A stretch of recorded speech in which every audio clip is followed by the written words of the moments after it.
All right, so we understand that this is Metropolitan New Testament Missionary Baptist Church, Metro. And the leader of this house is the distinguished Reverend Dr. Brother Damone Paul Johnson, Senior Pastor. And we'll allow him to start the show.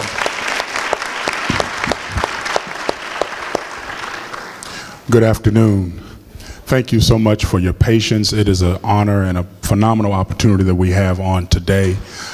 Very thankful for the privilege, very thankful for you being here and for this community symposium. The Bible has 3,250 verses that deal with money and possessions. There are only 500 verses that deal with love, only 400 on prayer, but 3,250 on money and possessions. Jesus gave 38 parables, but 16 out of 38 dealt with material possessions and money. And so money is an important topic in the Bible. It's an important topic for our community, and we are blessed to have Robert F. Smith with us on today. He is the CEO of Equity Partners, and we are Vista partners, and we are thankful to have him. He is my brother in Alpha, and he is an extremely successful man, and we want to give opportunity for him to share with us his journey and what we may benefit from him, not only as a church, but also a community. And we're so thankful that you're here. Give yourselves a hand for availing yourself to this type of opportunity. Brother Smith, first of all, thank you for being with us. Thank you for availing yourself, your generous time. And please share with us part of your journey and what it takes to be successful and what obstacles you may have had to overcome to reach your level. We don't have enough time to go through all the obstacles. All right. First of all, I'm happy that I'm here, and thank you for inviting me.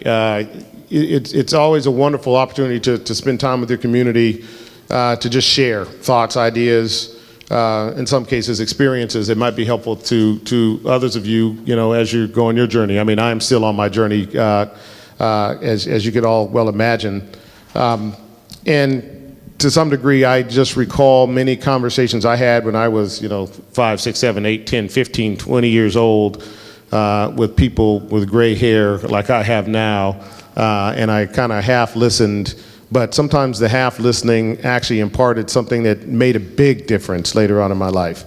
And what I will try to do is spend some time today to give you a little bit of a recitation of the narrative of my life, and to how it has helped me become the person I am and the man I am, and how I think about it in creating an opportunity for my family and my community to enjoy the fruits of what America does provide. In spite of what I call the fractious nature of what we see today in America, it is still the greatest country in the world, quite frankly, for opportunity. And if you travel the world like I do, and I probably go to 40, 50 countries a year, you start to really understand that this is one of the few places where we have on-ramps to opportunity that other places don't. And in some cases, we don't see those on-ramps as prevalent in our communities. And so part of what our role is to force those on-ramps to emerge and create them when we can, and demand them when they are withheld. And so part of what the elders of this community have to do is make sure that they are never silent in demanding those on-ramps. And part of you as youth have to understand is when those on-ramps become present, to take advantage of every step along the way, because there has been a lot of blood, sweat, tears, and literal blood, to put those on-ramps and make them available for you to launch into what is the greatest economic opportunity on the planet, which is in America. So part of what I'd like to do here today is go through a little bit of a narrative, talk a little bit about how I think about things, and frankly really just want to answer questions. I think that is what's going to be most helpful. The youth today, you have to remember, I still kind of think of myself as 17 years old. And those who are young are like, what are you talking about? But those of you who are my age say, yeah, I feel exactly the same way. In seeing that there's so much ahead of us and so much opportunity, but part of that is to also think about where you are in the present and what steps you need to take to get to where you want to go. And I am constantly moving forward on that. But hopefully in answering questions, through your perspective and through your eyes and through your words, it will be helpful to you to frame in a way that leads you to places you want to go. Let me give you a little bit of background and history. I grew up in Colorado. I'm the fourth generation in my family from Colorado.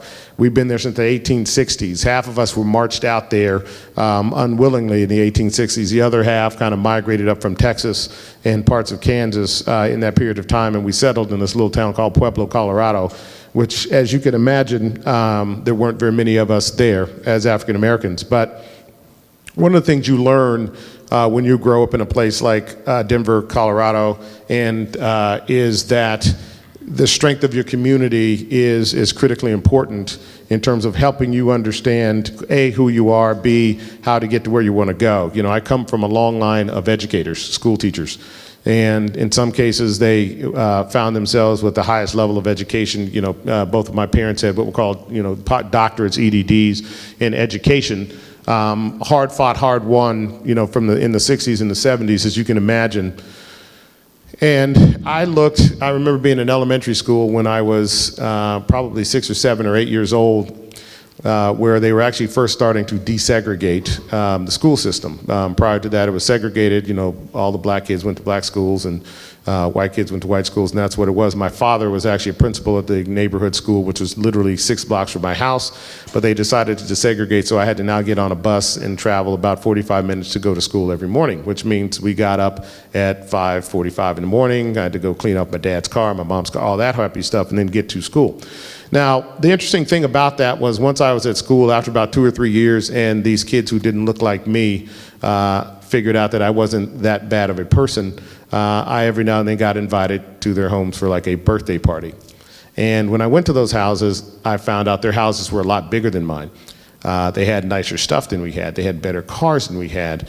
And when I actually found out what their parents did, their parents actually were no more educated than my parents. In fact, they were a lot less educated than my parents. And so the conundrum in my mind was my parents always told me, get a great education. And that was an important part of life. And I said, okay, great. But then I looked and said, well, you guys have this great education, but yet we live worse off than they do. And that's when it hit me for the first time, how in America, education is not enough, especially for us as African Americans. You also need to have access to the economy. And so as I'm now going from elementary school to middle school to high school, I started to actually think about, well, what is access to the economy? Why did they live in that great house? And their father is a contractor, but owns his own contracting business.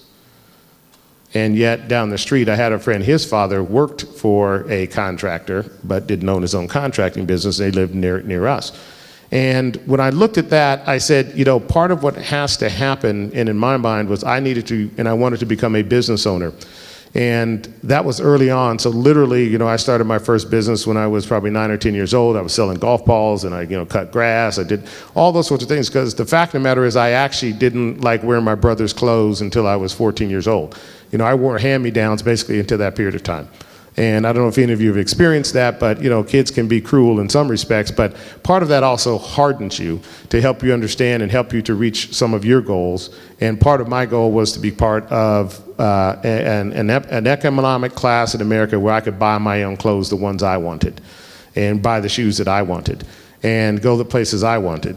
And one of the advantages of, again, having parents who wanted me to read and forced me to read, I got a chance to read a number of things. And one of the things that inspired me early in my life was actually, believe it or not, the James Bond novels. Because as I read them, they took me and transported me to places that I had no idea actually really existed. And if you've ever seen any of those movies, I mean, they characterize them in these movies. And I was like, wow, this is pretty terrific. I want to figure out a way to actually get to that place. And that is part of the impetus behind me working hard and also driving myself to go figure out how to create an opportunity that I could actually make big and lasting and have an impact. And so as I then started going into high school, computers were just now getting introduced in our economy. And I heard about this place called Bell Labs where they invented the transistor. And they had a Bell Labs in it was outside of Denver, but in the state. And I called the human resources director when I was a junior in high school. And I said, hey, I'd like to get a job at Bell Labs. And I said, do you have summer internships? And they said, well, if you're between your junior and senior year in college, we have internships. And I said, that's fantastic. I'm a junior in high school. I'm taking AP classes. I'm getting all A's in them. It's just like being in college. And the woman said, no, it isn't. And I called that human resources director every day for 2 weeks. And this is in the month of January. And she stopped taking the calls after the second day. But I left a message every single day for 2 weeks. I then called her every Monday for 5 months. And finally, I got a call back in June. And she called and she said, hey, listen. And she called. My dad happened to be home at the time. And he said, hey, this woman from Bell Labs called you and said she'd like you to call her back. I'm like, wow, okay. So I called her back. She said, listen, a student from MIT didn't show up. And I'm not guaranteeing you anything, but we have an extra slot for the summer. So why don't you come and let's interview you, and we'll see what happens. So of course I get the one suit that I owned and put it on, and the one white shirt that I had, and at the time I bought my first car when I was 15, and my mom got mad and wouldn't let me drive it till I was 16. But got that thing working, put $2 of gas in, which gas was probably 40 cents a gallon then, and drove to Bell Labs and got a job at Bell Labs when I was 17 years old. And then the world just opened up for me. You all have these things in your pockets, cell phones. I saw the first mobile phone over 30 years ago. The first video phone over 30 years ago in one of these laboratories. And I said, wow, this is where the world is going. And I have an opportunity to understand how these things are made, not just to consume them, but as I like to think about it, have an opportunity to upload into the economy and not download, right? Because if you're uploading, you're making money. If you're downloading, you are spending it, and someone else is making it. And I got that experience when I was 17 years old, and I said, at that point, I knew that in the world at least I lived in, intelligence can create huge profits. And in fact, you can actually make more money being smart than you can being strong or fast. Okay? And so the importance of developing intellectual property cannot be underestimated. Because I want you to think about something. Intellectual property, no one else can take that from you. Point number one, if you manage it right. Point number two, it is constantly evolving, and it actually takes no capital. If I wanted to go into real estate business, it takes me a whole lot of money to go buy a building and get in the real estate business. Intellectual property, I just have to think through how it actually works and then develop it. And that's what really launched me on the path to saying, you know what? As good as I thought I was playing football and all those wonderful things, and my mom was a wonderful governor to my ambitions. She said, you're a far better scholar than you are athlete, which kind of hurt my feelings at the time. But she was absolutely right. And I started to turn my attention to what I call developing my mind. So from that, I now have what I call 3 sayings that we use and I drive in my kids and to help them think about life. And we have 3 rules, and I call them Dad's rules. And the first rule is you are enough. And I hope they realize, and hopefully I'll share this with you, that you are enough to be who you want to be.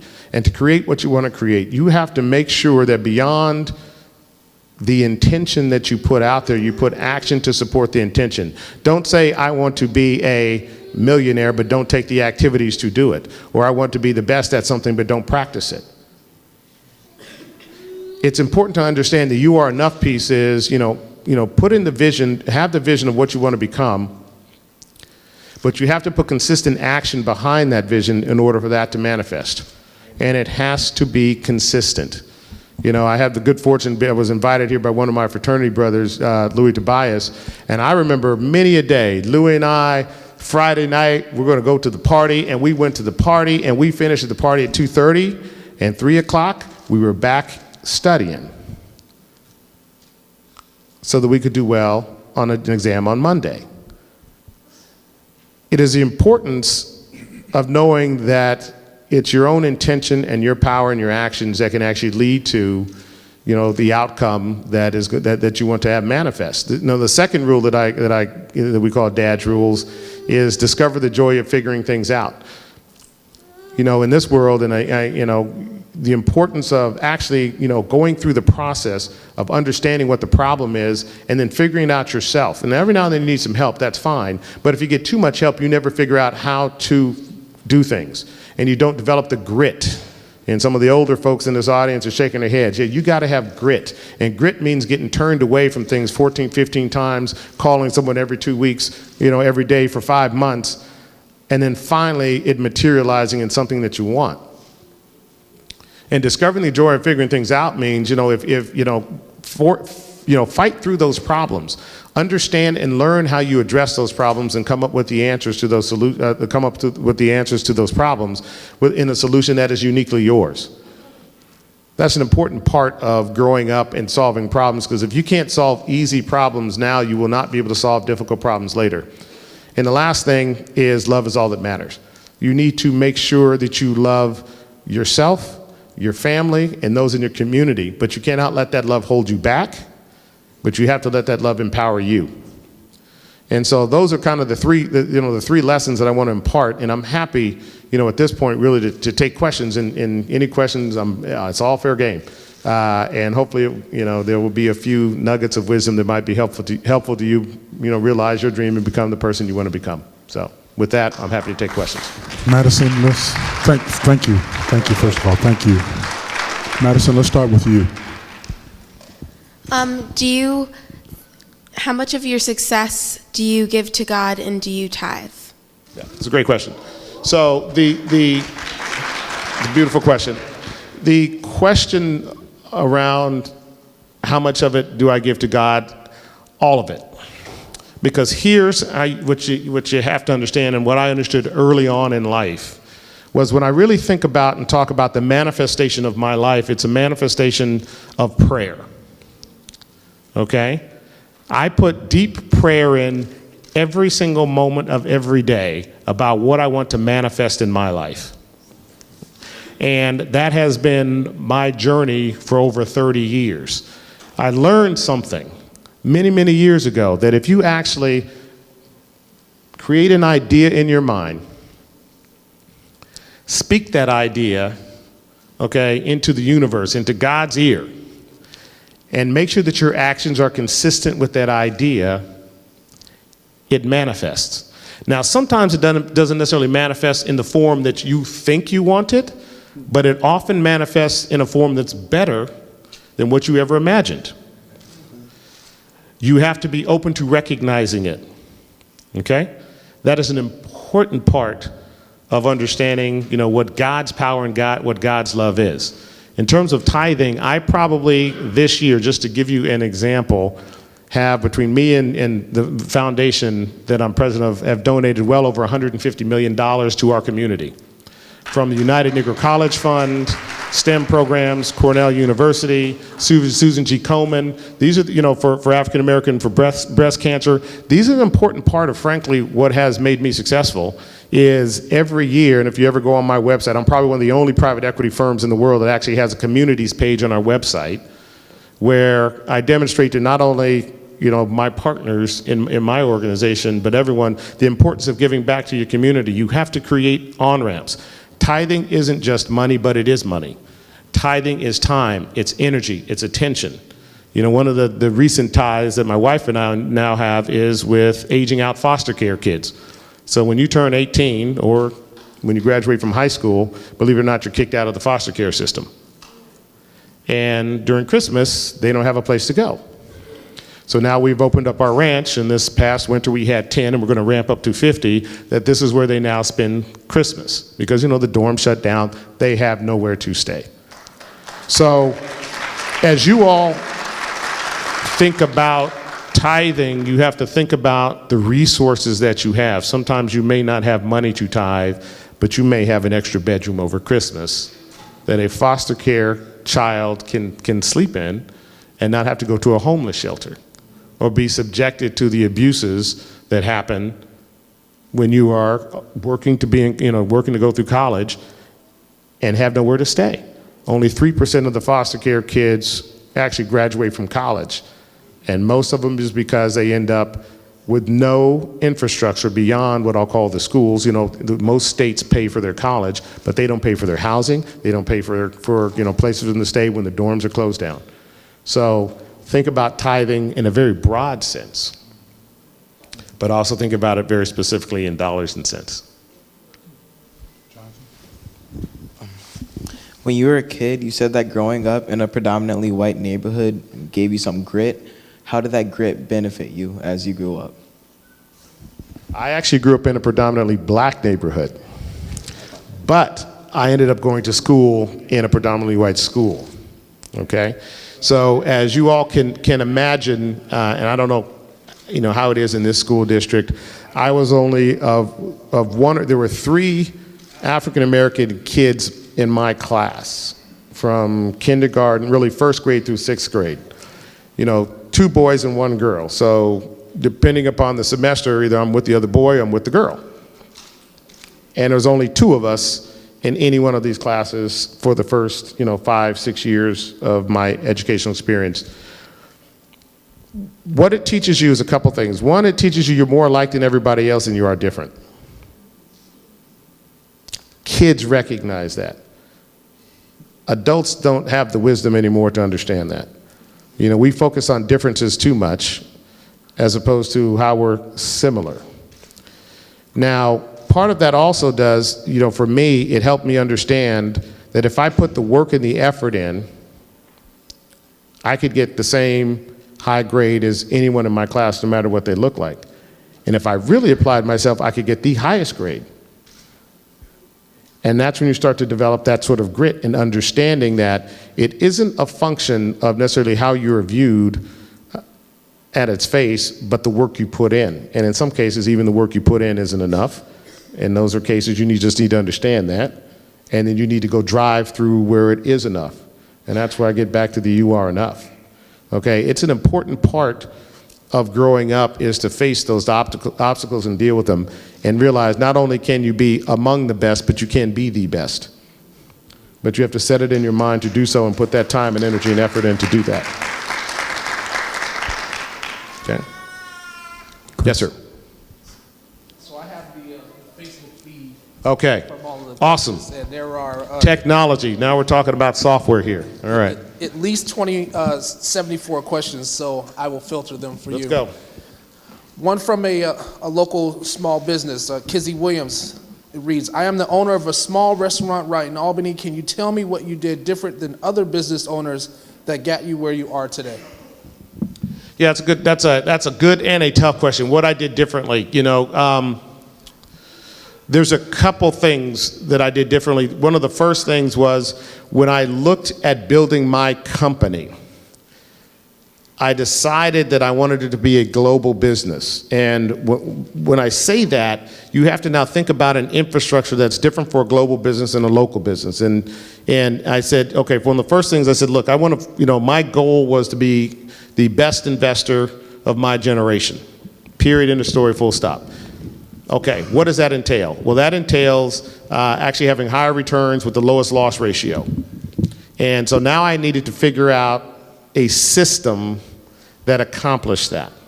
So beyond just the desire to hit that goal, it was now I had to put deep thinking into the system that would accomplish that. I spent over a year and a half before I stood up my company working on the architecture of that system. And it is now that system, now 16 years later, that I'm realizing the benefits of. So, look, this doesn't happen quick. And if you want it to last, you have to build pillars on which you can put your business and make it last. A lot of people try to make, call it get rich quick, but you want to be, you want to get rich for a long time is really what your goal is. So build a business and an infrastructure that supports that, which means having, in all honesty, the right business ethics, okay? And finding the right people who understand exactly what it is that you're looking to accomplish, building the right infrastructure behind it, the right legal structures, and frankly, being uncompromising and unwavering in your standards. And, at the end of the day, you got to spend a whole lot of time doing it and executing and perfecting the model. So when I look at other private equity firms that started when I did, who were a fraction of our size with a fraction of the success, when I talked to those partners and listened to them, they had a completely different goal than I did, and they built their businesses different, and then we're relative to their goal. And it kind of gets back to your question, believe it or not, which is, how do you actually sit back and manifest it the way you want? Yeah, you got to think about what God's goodness does provide for you and manifest it the right way. And it has to be consistent with those goals. And guess what? That means a whole lot of time, energy, and effort you have to spend to support that goal through activities. So hopefully that answers your question. Did I answer your question, Kizzy? Yes, it did. Good. And good luck. This one is from Jameer Shelby.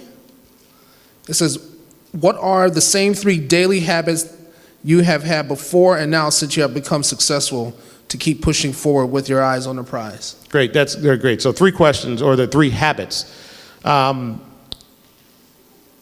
most important habit that I have is to think deeply about what it is I want to accomplish and speak that clearly into the universe. You have to do that in a way, frankly, that doesn't prohibit outcomes that you may not like, but may be better for you. And I'll give you an example. I remember there was one investor who I just wanted them to be an investor in my fund, because everyone told me they were great and they were big and all that sort of thing. And ultimately turned me down, and they still have turned me down to this day. It's kind of interesting. Now they're coming back and saying, we really want to be big in your fund. But those who actually, took money from that investor ran into problems for the next 3 years because they actually had problems in the way they did things, right? And so following what I'll call the instinct of knowing God gave me what I needed at the time that I needed it, and what I didn't need was them as an investor, because they probably would have caused me problems, for decades to come. So the first one is think clearly, speak it into the universe, and be willing to accept the outcome in the form that it manifests, as opposed to trying to shape it. So that's kind of the first thing. The second thing is be willing to do everything in your organization that everyone else does. Like I said, look, I'll serve, and I literally do sometimes come in, I'll serve coffee to people, or we'll sweep, whatever. It doesn't matter to me. And I tease everyone in my company, like, I'm better at every one of their jobs than they are. And I should be.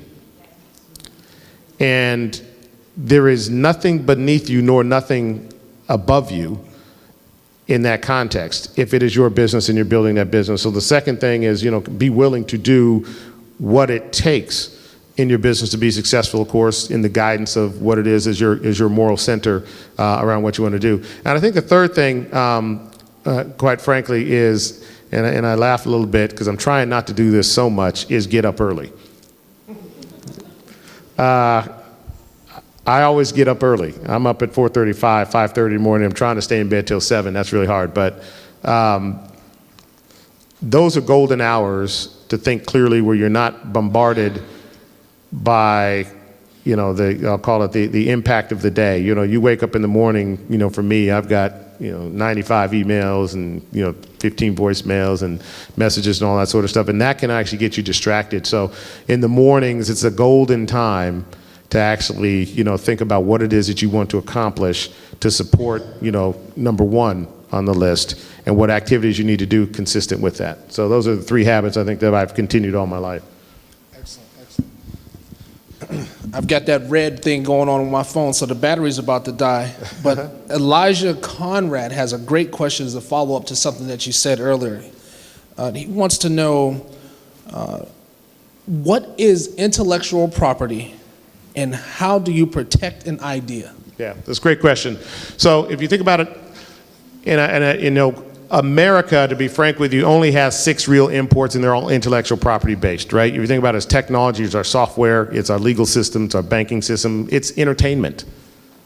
Okay, even movies and all that's all into, okay, pharmaceutical development, and that's kind of about it, right? Those are the only real exports we have of mass that make any money that are imports. So intellectual property at the end of the day is really an idea that manifests itself in a business form or construct. Okay, driving in today, we were driving in from the airport, intellectual property may be, okay, I see a number of houses here that can be, renovated. How do I bring capital? The intellectual property might be, can I develop some software app that that matches up people who want to develop houses and people who have money to develop them, right? And houses that are available. So it's any idea that you have that you can manifest in the construct of a business, and how you protect it, quite frankly, is develop it. Point number one, and not to hit the lawyers out here, but you typically have to find some legal help to figure out how you actually make sure that it's A, unique, A, it is different, and B, protectable. Some ideas may not be protectable. So then you just got to, what I call, run fast and do it better than anybody else. Some things are protectable, so you need to make sure you get the right sort of legal protections. But if you don't commercialize them, I don't care how great an idea is, it's not worth it. Outside of you saying the pride if I had it. I tell people, I missed out on my first $1 billion when I was 11 years old, because my brother and I, we lived across the street from the golf course, and it was a city golf course, and everybody used to hit golf balls into our yard. And so we'd pick them up, and then we'd go sell them, and that's how we learned to play golf too. But on the off hours. But we play golf at night, after the last golfer gone. So it was dusk, 4 o'clock, 5, 6 o'clock, and you couldn't see the ball. So what we started doing is we took them and we started dipping them in fluorescent paint, and we played with these fluorescent paint balls, right? Well, if anybody here has ever seen, that is a multi-billion-dollar industry now. These glowing, these yellow and pink golf balls. We had that idea 40-something years ago. And frankly, we should have manifested there and, created a business around it. And I'm sure one of the golf balls we sold to the golfers that was pink and yellow, somebody said, oh man, we should make this. And they probably made a fortune off of it. But the whole point is, although it was a great idea, we didn't commercialize it at the time. And we missed out on it. But I tease my brother all the time and said, man, you missed out on it. But, part of intellectual property is you have to commercialize it one way or another. So this will shorten up the questions from Facebook and actually take some live. So this will be, I won't say the last one, something really good may come through. But we'll ask a couple of young people to come to the microphone, and you can ask Mr. Smith a question directly after I ask this one. So this one is from Michaela Mackey, and she asks, why did you focus on software, enterprise software and technology? Yeah, that's a great question. I actually speak about this a lot, and I just actually gave a talk to about 1,200 people on this a couple days ago. And I want you all to really listen to this, because this is important. Software is the most productive tool introduced in our business economy in the last 50 years. When I was growing up, we bought airline tickets or checked in and out of hotels or managed, had a blood test done or, got a hotel reservation very differently than it's done now. It's all done through software. And if you are under the age of, frankly, 25, you should be trying to figure out how to learn how to code and how to write code and understand code.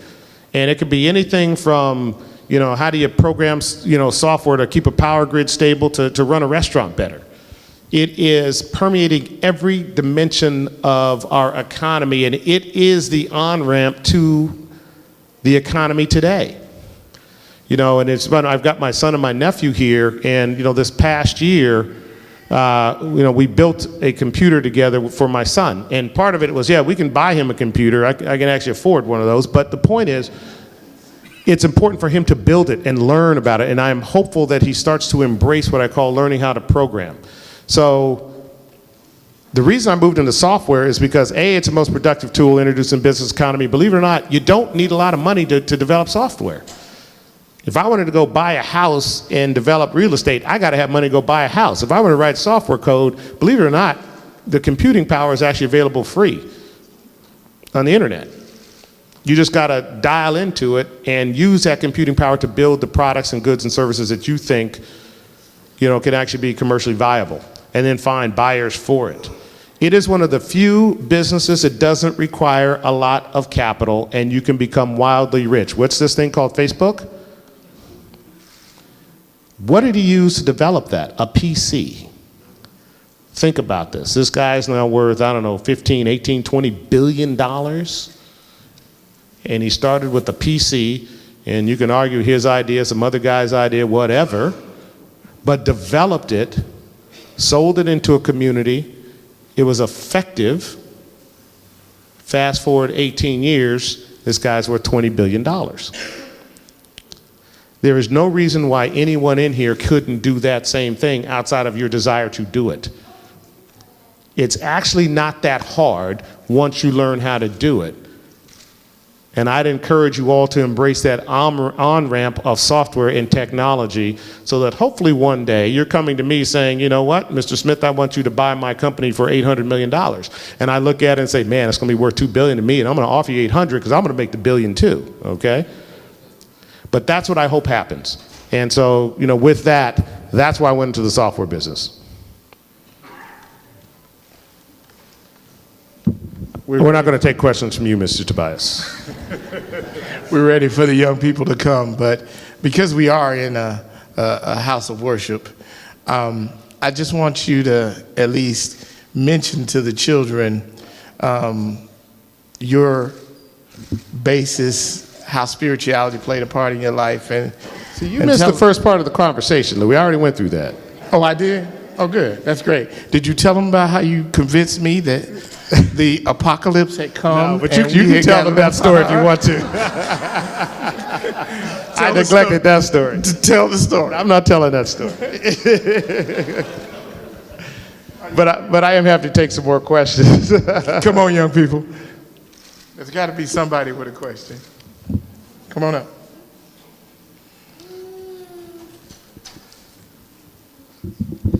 Hi, I'm Isaac Hilton. How did you make it where you are on your business? Like, how did you come so successful where you are right now? So the key to this is, again, deciding and having a goal, and then putting some very, what I call, concrete intentions behind that goal. I decided I wanted to be the best investor of my generation. Point number one, okay? Point number two, and like I said, you got to speak that very clearly into the universe. You got to speak that into God's ear and say, here's what I want to do. And then you have to listen to what it is you have to do in order to make that happen. And so a big part of that is, for me, and I knew the intention was very clear for me, I had to go to school. I had to go to the best school I could get into. You all should be demanding from your parents to get into the best, to go to the best schools available. I don't care where they are. If you got to go away to school, then you figure it out, and you with your parents, you figure it out. And you parents, quite frankly, you need to demand that the best schools are available to your kids. Because if you don't have that basic level of I'll call it bedrock, then it makes it much more difficult. And I'm not saying you can't, but it makes it much more difficult to get to where you're going. So that was important to me. So yeah, I picked up and left Denver, Colorado, and went to Ithaca, New York, because that's where they had the best education that was available to me. And then from there, listened to what the universe was telling me and what God was telling me where I needed to go and how hard I needed to work and what I needed to accomplish in terms of my grades and the internships and the experiences and frankly demonstrate that I was ready to receive the gifts. All those are important parts of it. First thing is set the goal. Second thing is you got to speak it. And the third thing, you got to make sure all your actions are consistent. You can't say you want that goal and then your actions are inconsistent. You have to be very consistent with your activities, okay? Hi, my name is Sean Grant. Growing up as a black male, what are some things people said to tear you down and lower your confidence? I don't want to speak what they say, but you all know, unfortunately, we have in our community gotten into a bad habit of tearing each other down. It is a horrible thing. It is a horrible habit. And it is one we cannot continue, and you have to stop it every time you see it. I've been called every name under the sun, as you can imagine, okay? And as I tell people, I've been called worse things by better people than the person calling me that, right? So to a great extent, you cannot listen to that. Your generation is more concerned with likes. You care what people think about you. And listen, we all care what people think about us on the one hand, but you also have to care what you think about yourself. That gets back into you are enough, okay? And you got to say, you know what? First of all, don't listen to what they have to say. That's point number one. Point number two, focus on what it is that you want to accomplish and what you have to do. Look, in school, you'll be, I'm back in the, been called everything, right? From 4 eyes. Who cares? What matters is you become the person you want to be. And you do the things that are important for you to become that. And you demand the respect of who you are. You got to demand that yourself. And I don't care if they're old or young, whatever. You demand that they respect you for who you are and the choices you make. But be consistent in those actions. Thank you. Hello, my name is Alexa Evans, and I'd like to know who is your biggest supporter as you grew up and to be here right now? Okay, did you ask that question or did your mom make you come up and ask that question? My mom. I could tell you she was full. Get up there! So the short answer is my mom used to make me come up and ask those questions too, which answers the question. That was my biggest supporter.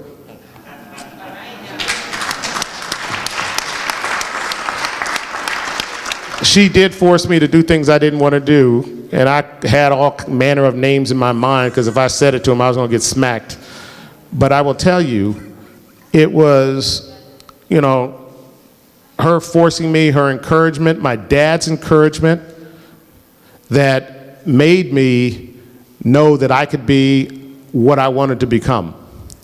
And those are important things. And sometimes, your parents get on your nerves, okay, on your last nerve. But I'll tell you, they love you. They mean well for you. And you should listen to them a lot because every now and then they'll give you some advice that's just stupid. But, I got to say that. It's true. My grandfather, I love my grandfather. He was a big, but I was working at a place, it was Kraft General Foods. And my granddad's, why would you ever leave that job?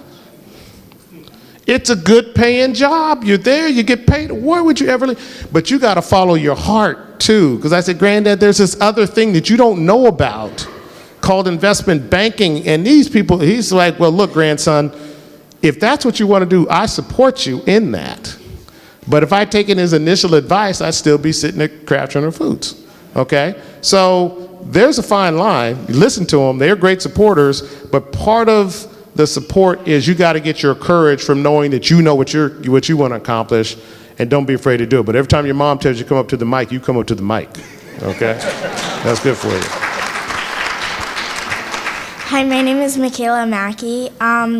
I've always had this dream ever since I was 4 to be the first Black African American woman president. Excellent. And what would your advice be, and what did you strive for as a kid to get to where you are today? Yeah, that's a great question. Politics is tough, man, but I got to tell you, you can do it. Because you look at some of these fools out here now doing it, right? But in all honesty, a good part of you achieving your goal is speaking it. Okay, and then making sure your actions are consistent. Figure out what makes successful politicians, and then you figure out what you need to do in order to support that goal. And part of it might be, you may need to get some business experience, you may need to get some political experience, you may need to, and all those things are important, but literally sit back and understand what it takes, and then make sure that your actions over the next 15, 20 years support that. And don't waver from that if that's truly one of your, truly your goal in life. That's an important part of reaching and attaining your goals. And good luck to you, and I will vote for you. Thank you. All right. We only have time for 2 more questions. Okay. We've gone well over our time. Go ahead. Hi, my name is Bryce Cadet, and I wanted to ask you, what is one of your most successful things that you have done in life, and what college did you graduate from? Sure. I guess one of the most successful things I've done in life is get my son to take a shower today. No, I'm teasing you, Max. No, my son, who is sitting here, is a straight A student. His older sister is a straight A student. Their older sister is a straight A student, with exception she first semester at NYU got a 3.4, so we had a little conversation about that. And my nephew, their older cousin, is now just getting back into MIT studying engineering. So when I think about what makes me most proud is to see that we as a family can educate our kids and get them launched into this economy and into this world in a way with the right values, with the right goals, and with any luck, because we got a few more years, a mindset of success and accomplishments that make them happy. And in all honesty, that's the thing I'm most proud of. Thank you. Oh, and I went to Cornell University and finished with a degree in chemical engineering, and then I went to Columbia. So to finish the second question. Okay. Hello, my name is Nori Butler, and I would like to ask you, when did you learn about God and where? I mean, learned about God growing up, right? I mean, I used to have to get up when I think we were 6 or 7, and I was raised Catholic. And so, my dad was actually an altar boy growing up, and I went to the same church that my dad was an altar boy. So every Sunday, we would get dressed, and for a period of time we would drive down there. Then my parents would make us walk down for catechism class and all those things at god-awful times in the morning on Sunday.